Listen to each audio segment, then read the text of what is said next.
اے میرے حبیب میں نے کائنات کو بنایا آپ کے صدقے میں، آپ کو بنایا علی کے صدقے میں، اور آپ دونوں کو خلق کیا فاطمہ کے صدقے میں، وہی حبیب۔ اب دیکھیے ہم ایسوں کے ماننے والے ہیں، ہم ایسوں کے ماننے والے ہیں جس کا قصیدہ قرآن پڑھتا ہے، جس کے قصائد پروردگار آسمان میں پڑھتا ہے، ملائکہ پڑھتے ہیں۔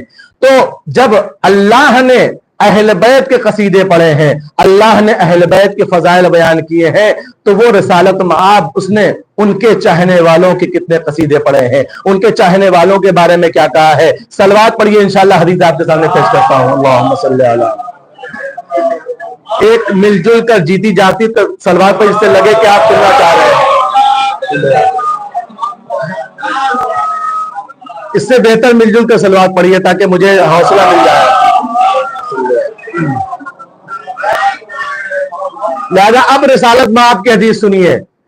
رسالت مآب کی حدیث کس کے لیے؟ ابھی تک اللہ فضائل اہل بیت، فضائل پنجتن بیان کر رہا تھا، اب ذرا ان کے ماننے والوں کی فضیلت مولا کائنات اور رسول کی زبان سنیے۔ رسالت مآب کی حدیث ہے، کس کی حدیث ہے؟ مسلمانوں کے آخری رسول کی حدیث ہے، یعنی وہ رسول کہ جس نے انسان بدو، عرب کے بدوؤں کو انسان بنایا، مسلمان بنایا، صاحب ایمان بنایا، متقی و پرہیزگار بنایا اور صراط مستقیم پر لگایا، اس رسول کی حدیث سنیے۔ فرماتے ہیں من مات علی حب آل محمد ماتا شہیدہ۔ ابھی آپ نے فضائل پنجتن سنے ہیں، حق کے فضائل ادا کیا ہے، اب ذرا ان کے فضیلت سنیے کہ جو ان کے چاہنے والے، اس لیے کہ ہم ایرے و غیروں کے ماننے والے نہیں ہیں، ہم ان کے ماننے والے ہیں جن کے قصیدے قرآن پڑھ رہا ہے۔ اب صاحب قرآن جو قرآن ناطق ہے وہ بیان کر رہا ہے، وہ کہہ رہا ہے کہ چاہنے والوں کی فضیلت کیا ہے۔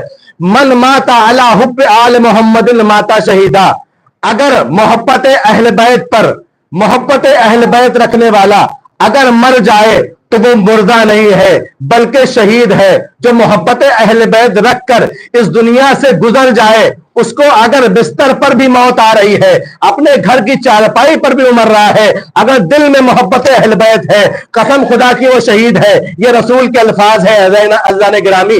دو جزائیں پروردگار، دو صلے پروردگار محبت اہل بیت کے دیتا ہے۔ بہت توجہ چاہتا ہوں اپنے اس جملے کے اوپر، دو صلے پروردگار محبت اہل بیت کے دیتا ہے۔ پہلا صلہ تو یہ ہے، پہلا صلہ یہ ہے کہ اگر تم زندہ رہو گے، اگر تم زندگی گزار رہے ہو تو تمہاری زندگی عبادت ہے، تمہارا ہر سانس عبادت ہے۔ پہلا صلہ پروردگار یہ دے رہا ہے، اگر تمہارے دل میں محبت ہے تو تم جو زندگی گزار رہے ہو یہ عبادت کر رہے ہو، عبادت سے بڑھ کر یہ زندگی ہے۔ اور دوسرا صلہ یہ ہے کہ اگر تم اس دنیا سے گزر جاؤ گے، اگر تم دنیا سے گزر جاؤ گے، فنا ہو جاؤ گے، تو تم دوسروں کی طرح مردہ نہیں ہو۔ رسول کہہ رہے تم زندہ ہو، اور زندگی کی علامت یہ ہے کہ تم پروردگار سے رزق پاؤ گے۔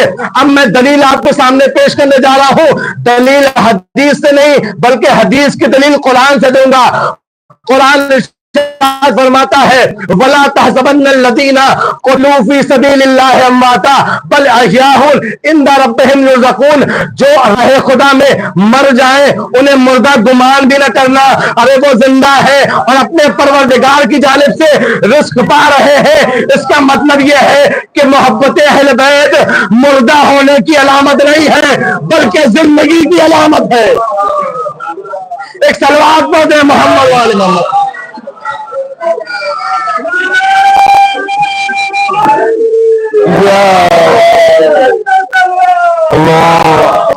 صلی علی محمد وعلی محمد، صلوات پڑھیں محمد والے محمد۔